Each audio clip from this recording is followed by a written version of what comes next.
अभी मैं छपरा में ऐसे रिपब्लिक डे को लेकर के फंक्शन चल रहा था सारी जगह, तो मैं बस ऐसे ही घूम रहा था। तो अभी मैं देख सकता हूँ मंदिर कार्यालय सारंग के पास अभी मैं यहाँ से गुजर रहा था। बगल में ही वन प्रमंडल का ऑफिस है और यहाँ पे देख सकते हैं कि यहाँ पे कैसे झंडा फहर रहा था। लेकिन आप इसको नोटिस कर सकते हैं कि कैसे झंडा में जो कलर है उल्टा लगा हुआ है, झंडा पूरा का पूरा उल्टा लगा हुआ है। आप देख सकते हैं,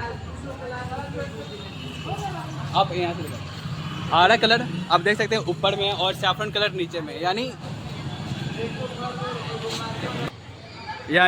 झंडा हमारे देश का शान होता है। लेकिन आप देख सकते हैं यहाँ पे झंडे को भी उल्टा लगा दिया गया। और ऐसा नहीं है कि ये किसी छोटे से स्कूल द्वारा या किसी गली मोहल्ले के लोगों के द्वारा ऐसे गलती हुआ है। ये यहाँ का सरकारी कार्यालय है। आप देख सकते हैं बड़ा कार्यालय है, बगल में वन प्रमंडल है, बगल में थाना है, बगल में आश्रम है, थाना है, हॉस्पिटल है, सब चीज़ बड़े बड़े कार्यालय यहीं पे हैं। एसपी ऑफिस है, बीसी का ऑफिस है। लेकिन फिर भी देख सकते हैं सरकारी ऑफिस के सामने जो झंडा फहर रहा है वो झंडा उल्टा लगा हुआ है। यानी आज के दिन जो हमारा गणतंत्र दिवस है, आज के दिन पूरा देश का झंडा यहाँ पे उल्टा लगा दिया गया। ये अपने आप में बहुत शर्म वाली बात है। और यहाँ पे लोग सुबह में झंडा उत्तोलन भी किए, झंडा फहरा भी दिया गया, फिर भी कोई नोटिस नहीं किया। अभी झंडा फहराए हुए 4-5 घंटा हो गया, अभी तक झंडा यहाँ पे उल्टा लगा हुआ है। आप इस चीज़ को देख सकते हैं। लेकिन फिर भी यहाँ पे अभी तक किसी ने भी आके झंडे को सीधा नहीं करने की कोशिश किया है। यहाँ का सरकार से, यहाँ का जो प्रशासन है उसे साफ सवाल, उसे सीधा सवाल है कि आखिर उनका नज़रिया कैसा है कि सारे प्रशासन का ऑफिस यहाँ पे है, यहाँ से सारे प्रशासन यहाँ से गुजर रहे हैं। अभी थोड़ी देर पहले एसपी डीएसपी सारे यहाँ से गुजरे हैं, लेकिन फिर भी किसी का नज़र इस झंडे पे नहीं गया है जो कि उल्टा लगा हुआ है।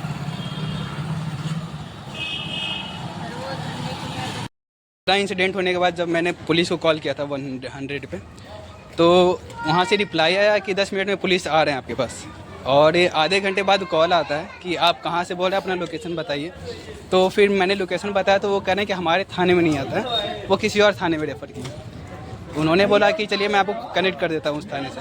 तो हमने बोला कनेक्ट करने के लिए, तो वहाँ से फिर आधे घंटे बाद वो कनेक्ट कर रहे हैं। और उसके 10-15 मिनट बाद वो फिर से 112 वाले आ रहे हैं, इमरजेंसी वाले। और वो आके बोले कि हम इस पर कोई एक्शन नहीं ले सकते क्योंकि तो वहाँ पे कोई सोर्स था नहीं, झंडे वगैरह सब लेके चले गए थे, कुछ था नहीं। तो बोले कि हम इस पर एक्शन किस पे लें, क्या लें, हमें अब कुछ नहीं कर सकते क्योंकि एक्शन तब लेंगे वो जब कोई केस हुआ होगा। और केस उनके पास आया नहीं था अभी तक, अभी बस इंफॉर्मेशन मिला था, वो इन्फॉर्मेशन के थ्रू हमारे पास आ चुका। तो उन्होंने बोला कि अब थाने से जा कर के, जो हमारे बगल का थाना है भगवान बाजार थाना, उन्होंने बोला कि वहाँ पर जाकर केस करना, क्योंकि वहीं से अब कोई सॉल्यूशन निकल सकता है। जो भी आपके पास प्रूफ है सब आपके पास है, गवाह आप ही हैं, तो इसमें आप ही अब कुछ कर सकते हैं, इसमें हम कुछ नहीं कर सकते। तो हमने बोला कि ठीक है। वो हमें सपोर्ट कर रहे थे, इमरजेंसी वाले बोले कि चलो तुमको थाने ले जाके पहुंचा देते हैं, बट हम लोग बोले कि हम आते हैं पीछे से। टोटल इतना इंसिडेंट होने के बाद हमारे पास 2 ऑप्शन हैं, या तो हम उनके अगेंस्ट FIR करते हैं, जिससे क्या होता है कि उस वीडियो में या उस इंसिडेंट में जितने लोग भी इन्वॉल्व होते हैं, क्योंकि उसमें जिला प्रशासन का भी गाड़ी था, तो उस पूरे इंसिडेंट में जितने लोग इन्वॉल्व होते हैं सारे के सारे सस्पेंड कर दिए जाते हैं, जो कि उतना कुछ खास इंपॉर्टेंट था नहीं। हालांकि वो अपने गलती से उठाते, जैसे वहाँ पे झंडा लगा हुआ था वो लेकर के ना भागते, उसको वापस सीधा कर देते, तो कहीं ना कहीं हम उन्हें छोड़ देते वापस, उतना बात आगे नहीं बढ़ता। लेकिन उन्होंने गलत किया, उन्होंने गलत ये किया कि वो झंडा निकाले और लेकर के भाग गए। सबसे ज़्यादा चौंकाने वाली बात ये थी कि जैसे ही हमने पुलिस को इन्फॉर्म किया था, तो पुलिस कम से कम आधे घंटे के बाद हमें रिप्लाई करती है। लेकिन उस बीच में क्या होता है, अपनी नाकामयाबी छुपाने के लिए सरकारी विभाग से कुछ लोग आते हैं 4 व्हीलर से, और वो अपने गाड़ी को इंसिडेंट वाले जगह से कुछ दूर पहले पार्किंग कर देते हैं। उसमें ऑफिसर भी थे, और उसमें का जो ड्राइवर था वो हमारे बीच में आता है नॉर्मल सिविलियन बन करके, और वो कहता है कि हम लोग झंडा सीधा कर देते हैं। नॉर्मल पहले बात करता है, उसके बाद झंडा सीधा करने लगता है। वो बोलता है, हम लोग बोलते हैं कि आप कीजिए, हम लोग भी आपको हेल्प करते हैं, और हम लोगों ने भी उसका हेल्प किया था झंडा सीधा करने में। लेकिन जैसे ही झंडा वो उतार करके उसको सीधा कर रहा था, सीधा करने से पहले उसको फोल्ड किया और लेकर के वो भागने लगा। हमने उसका पीछा किया कि कहाँ जा रहा है वो देखने के लिए, तो देखे कि वो एक जिला प्रशासन का एक गाड़ी लगा हुआ था, उस गाड़ी में जाके वो बैठ गया। वो ड्राइवर था, वो गाड़ी स्टार्ट करने लगा। तुरंत गाड़ी में उसका ऑफिसर भी बैठने लगे, और हम लोगों ने जब गाड़ी को ज़बरदस्ती रोकवाया और उसमें पूछने लगे कि आप झंडा क्यों लेके जा रहे हैं, झंडा आप हमें दीजिए। तो वो बोलते हैं कि नहीं, इसको हम डायरेक्ट ऑफिस लेकर के जाएंगे, ये वो फलाना ढिमका, बहुत ज़्यादा बहाना करने लगे। हमने बोला कि आप ये झंडा हमें दे दीजिए, क्योंकि हम इसे पुलिस को हैंड ओवर करने वाले, क्योंकि हम पुलिस को ऑलरेडी इन्फॉर्म कर चुके हैं। लेकिन वो अपनी नाकामयाबी छुपाने के लिए वहाँ से तुरंत गाड़ी स्टार्ट करके वो भाग जाते हैं।